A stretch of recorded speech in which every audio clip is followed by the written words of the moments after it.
Bom, muito bem, pessoal. A aula de hoje, a gente continua o texto do Aristóteles, né? Eu coloquei um título um pouco especial para essa aula, porque todos os nossos estudos de história e política antiga, é o que nós estamos, todos eles, né, seja depois na Idade Média ou na Idade Moderna, o objetivo é entender os dias de hoje, né? E as coisas que acontecem nos dias de hoje influenciam sobremaneira a apresentação do conteúdo. Nosso conteúdo continua lá, eu vou abordar para vocês aqui capítulo 10, né, da política, vou dar uma retomada e vou começar a falar alguma coisa do capítulo 11, né, mas sobretudo do capítulo 10. Então, nesse título, né, capítulo 10, que se preocupa em falar a respeito dos poderes existentes, contei já algumas coisas em relação ao passado, mas foi só o finalzinho da aula, vou retomar tudo e começar literalmente agora essa parte 10. O tema da aula de hoje é estética e política no nosso tempo, a partir das considerações do Aristóteles, tá ok? Então continua a nossa vida normal aqui sobre o capítulo 10 da política do Aristóteles, mas vou fazer links importantes com o nosso tempo, né, com o nosso tempo presente. Isso aqui nenhuma novidade, assim funciona todas as aulas. Mas por que eu resolvi, inclusive, fazer uma chamada pública hoje da aula, né, e conseguir socializar, infelizmente, só à tarde? Porque eu preparei uma aula um pouco diferente. A gente vai partir do texto do Aristóteles, a nossa fundamentação política para entender a estética continuará sendo o conteúdo do Aristóteles, tá? Sem problema nenhum, nenhuma novidade. Tem um bônus aqui, vamos chamar assim, né? A realidade social nos coloca uma série de bônus. E aí, nesse sentido, eu chamei a aula de estética e política. Tudo bem? Então, eu vou explicar rapidamente aqui a primeira ideia, o primeiro eixo temático da aula de hoje, que é a estética. Então, eu quero dedicar essa aula à estética e à política, associando Aristóteles com um tema que não está necessariamente no Aristóteles, que é estética. Não nesse capítulo, não nessa obra que nós estamos estudando agora. É evidente que Aristóteles se debruçou em relação à estética, e no mundo grego, a estética, não falava nem assim, a estética, né, é a expressão grega, né, para poder se referir a aparência, forma, né? E quando nós falamos de estética no dia a dia, associamos com beleza, a obra de arte. Isso não está errado, está tudo certo, né? Mas lembram, há umas 6 aulas atrás eu falei um pouquinho de estética para vocês já. Quero retomar aquela discussão, né? Estética, então, é a forma, aqui nesse sentido que eu vou apresentar hoje, é a forma das coisas. Bom, vamos delimitar isso melhor. A estética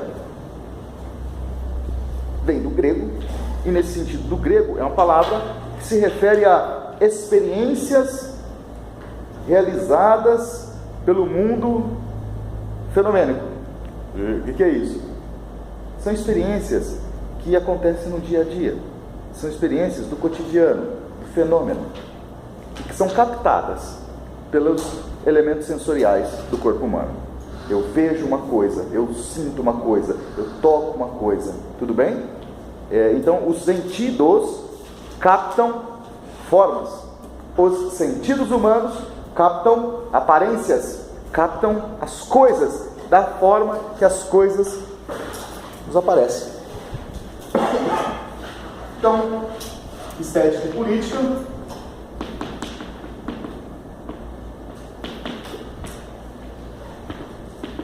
Partindo da Aristóteles, é claro, estou aqui nesse primeiro eixo, eu estou chamando de primeiro eixo da aula, que é para falar um pouquinho sobre estética. Então, estética é essa capacidade que nós temos de captar as coisas através dos sentidos. Tudo bem? Era assim lá no mundo grego do século V, século IV a.C., e é assim até hoje. Então não tem esse papo de a estética antiga, estética moderna. A estética, claro que ela se manifesta no mundo antigo, no mundo moderno, medieval, no mundo contemporâneo, claro, né? Mas a estética no sentido, eu estou dando uma definição. A definição não é tudo, mas é um ponto de partida, né? Então a definição como ponto de partida que eu coloco aqui hoje é que a estética é a apreensão através dos sentidos. É captar as formas das coisas através dos sentidos. Quando eu capto a forma de um pedaço de bolo, eu tenho uma experiência estética. Se esse bolo, a minha percepção, a minha percepção, se esse bolo é um bolo prestígio, eu posso falar, nossa, que bolo bonito, que belo bolo, que bolo belo. Se Se eu não gosto de bolo prestígio, quando eu vejo aquele chocolate com aquele monte de coquinho em cima, com granuladinho em cima, e eu tenho alergia, eu quase morri, eu tenho desespero, na hora que eu capto, através, por exemplo, da visão, aquele bolo prestígio, eu posso ter uma repulsa gigantesca. Não, nossa, que horrível isso aí o quê? Aquela forma. Mas de repente você está de olhos vendados, e aí de repente você tem esse mesmo problema com o bolo prestígio, e você está chegando perto, e é uma experiência. E você está sentindo, você não tocou, você não viu, você não ouviu, o bolo não fala, mas você sentiu. É cheiro de bolo prestígio. Essa é a experiência em relação às coisas, às formas das coisas, que nossos sentidos captam. Nós chamamos de estética. Nós, os Cabal, os gregos até hoje, nós chamamos de estética. Tudo bem? Sem segredo agora aqui com essa definição? Claro, é mais complexo do que isso, mas é o ponto de partida. Se não entende o ponto de partida, fica tudo impossível. Agora, se a gente entende o ponto de partida, fica tudo possível. Tudo possível. Basta se esforçar, com dificuldade ou não, a gente vai, é possível caminhar. Então, a estética não é só o salão de beleza, não é só o corpo bombado. A estética é a apreensão das coisas, é a forma, é a aparência das coisas. Uma expressão bem na tradição grega, eu poderia falar assim, é a aparência sensível das coisas. É a casca do ovo que eu sempre falo na sala de aula. É a aparência, é o fenômeno. E eu capto o fenômeno. Eu capto do meu jeito. Não foi isso que eu falei? Eu não gosto de bolo prestígio, que não é o caso. Quem quiser trazer bolo prestígio de presente, olha que lindo, né? Isso dá crime, hein? Isso dá crime. O professor não pode pedir essas coisas para o aluno, não. Mas outras pessoas não têm. A ojeriza, o bolo prestígio, gosta do bolo prestígio. E gosta por quê? Porque comeu, sentiu, desde pequenininho. Via a mamãe, o papai, a titia, o periquito papagaio fazer bolo prestígio. Já sabia quando estava granulado aquela coisa com coquinho, leite de coco. É bolo prestígio. Ele está vendo a forma do bolo prestígio. Ele está sentindo o gosto do bolo prestígio. Ele está ouvindo a mãe dizer assim, hoje eu vou fazer bolo prestígio. Né? Ele está vendo, sentindo, ouvindo, ele está captando as formas, a aparência. Tudo bem? Estética é a forma, a aparência. Eu não sei se eu posso fazer essa comparação. Pode fazer o que você quiser. Pelo jeito que você fala de estética, dá a entender que a estética é algo construído. Basicamente, meio que seria associado, assim, dá para associar um pouco à cultura, que é algo meio que na construção de um certo grupo, ou de um certo país, que no caso é de um país, né, no caso seria, eles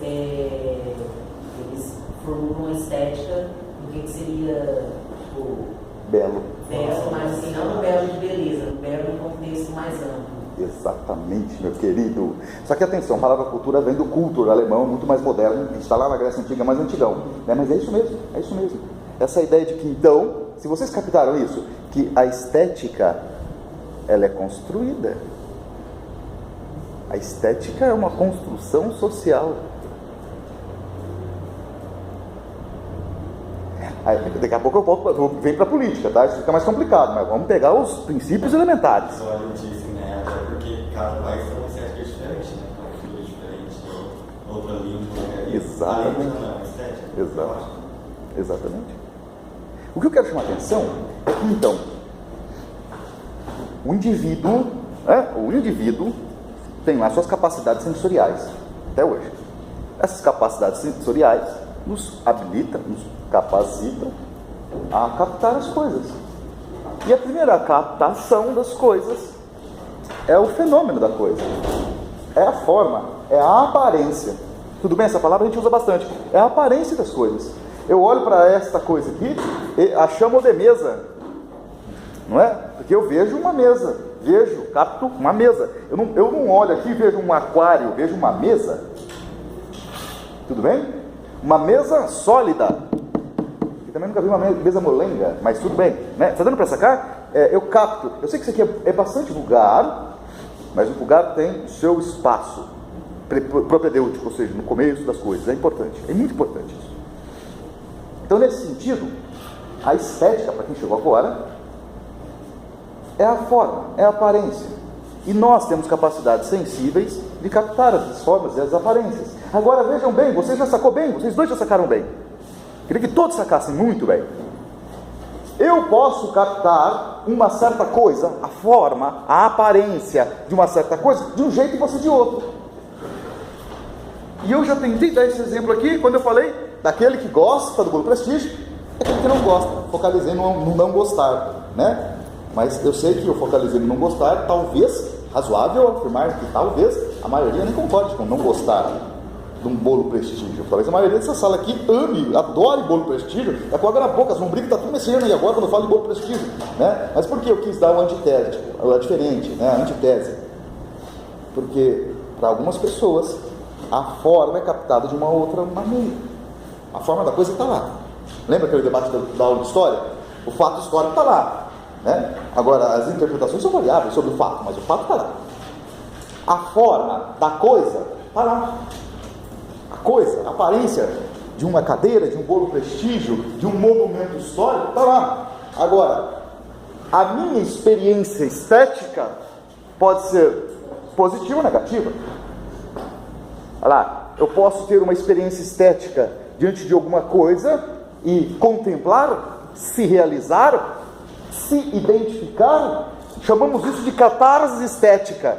Quando eu olho uma obra de arte, vejo naquela obra de arte, naquele momento eu não sei nem explicar porque exatamente, não estou fazendo palestra, eu só olho para a obra de arte e os meus olhos lacrimejam, eu choro, fico emocionado, o pelo do couro arrepia, sem pronunciar uma palavra, só vendo.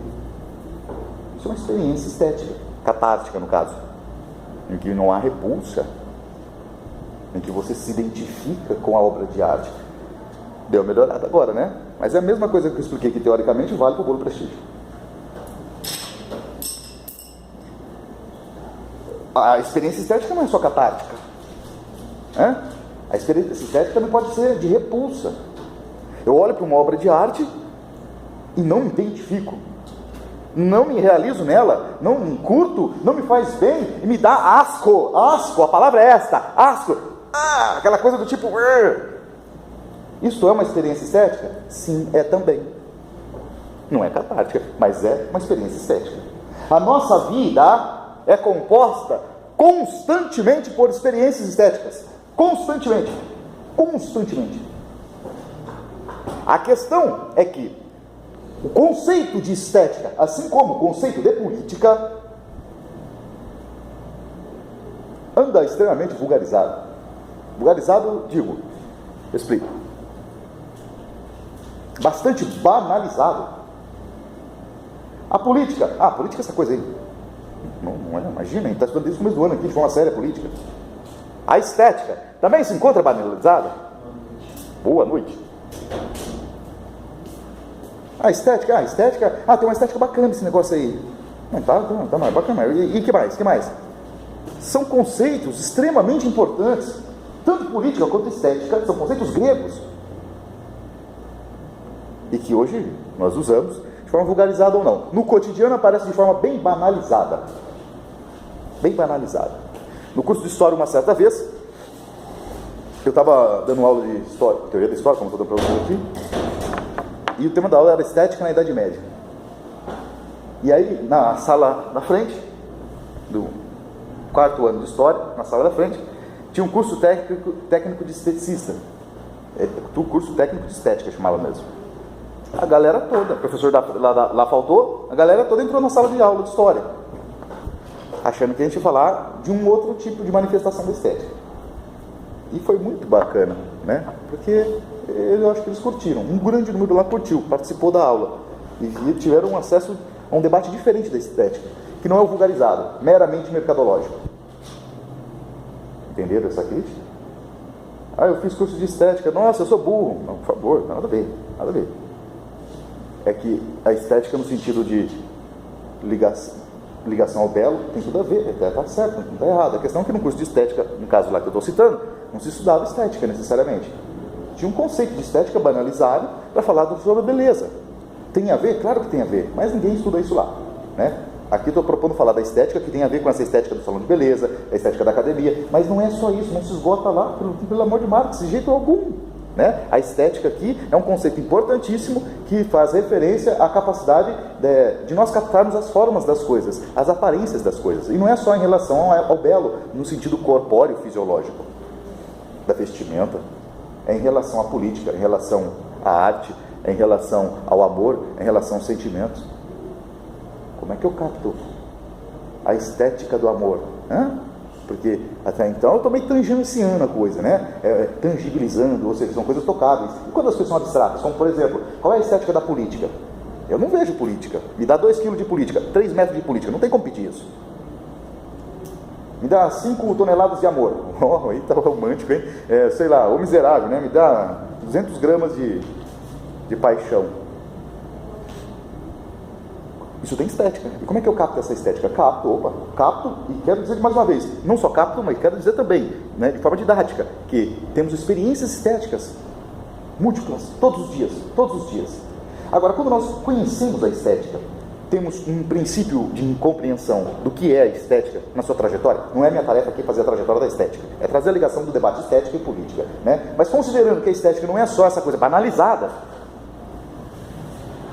há que se considerar que estudar estética é uma forma de termos instrumentos, ferramentas para entender melhor o significado das coisas, sejam coisas tangíveis ou intangíveis, seja a mesa, seja o bolo prestígio, ou seja a política, seja a ética, seja a filosofia, seja a arte.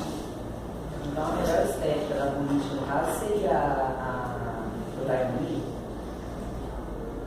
Um grego do século V, do século IV concordaria, né? Sim.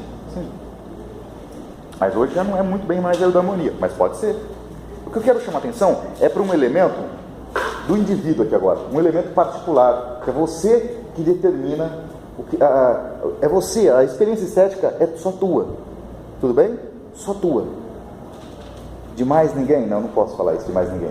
Mas é você que tem experiência estética, mas tem uma experiência, você, indivíduo, tem sua experiência, sua particularidade, sua subjetividade estética, mas é socialmente construída disso, lembra? A partir das coisas, e essas coisas são construídas socialmente. Olha lá, eu tive uma catarse estética quando vi uma obra de arte, sei lá, um quadro do Monet. Olhei assim, nossa, comecei a chorar, fiquei emocionado, nem consegui falar nossa, só chorei. Peraí, experiência minha? É uma catarse, no caso, uma experiência estética muito bacana? Mas fui eu que pintei, sei lá, a obra X do Monet? Não foi Monet. Está dando para sacar? Quando você vai, por exemplo, eu vou citar algumas coisas que foge o padrão estabelecido, o padrão estético estabelecido. Depois eu falo desse padrão estético estabelecido. Por exemplo, você pode ir num culto religioso e ter uma catarse, ficar feliz ao extremo, a ponto até de chorar. Em catarse, normalmente você chora mesmo, chora que nem criança. Chora mesmo. É incrível o poder da catarse estética. E aí, quando você chega num culto religioso, por exemplo, chega numa missa, estou pensando na Igreja Católica Apostólica Romana, aí você está lá, está rolando toda aquela liturgia, e tem um momento que você vai fazer um ritual de antropofagia simbólica, né? Você vai comer um pedaço de um ser humano, que também é Deus ao mesmo tempo, né? É o momento da Eucaristia, é o momento que você vai comer o corpo de Cristo. Você vai comer, você é católico, você é um antropofágico, né? É um ritual antropofágico, é um momento muito importante para o católico. É um momento que para ele ali, ele tem que estar numa sintonia gigantesca para comer um pedaço do couro de Cristo, um pedaço do corpo de Cristo. E ao comê-lo, ele se congrega, entra em congregação profunda, e é um momento, quem é católico aqui sabe o que eu estou falando, é um momento extremamente importante. Outra religião, por exemplo, quando você, vou pegar assim, por exemplo, dentro do islamismo tem várias tendências, sobretudo um pouco mais radical, outros mais ortodoxos, menos ortodoxos, mas enfim, vou pensar, quando eu falo islamismo aqui, estou pensando, por exemplo, num islamita coraixita, do século 7 depois de Cristo. Então lá no início do islamismo, você entra em uma mesquita, você está entrando em um espaço de congregação, vou usar essa palavra também para a gente ficar familiarizado, com Alá. Alá é o Deus mor, tal qual o Deus de Abraão é aí para os judeus e cristãos.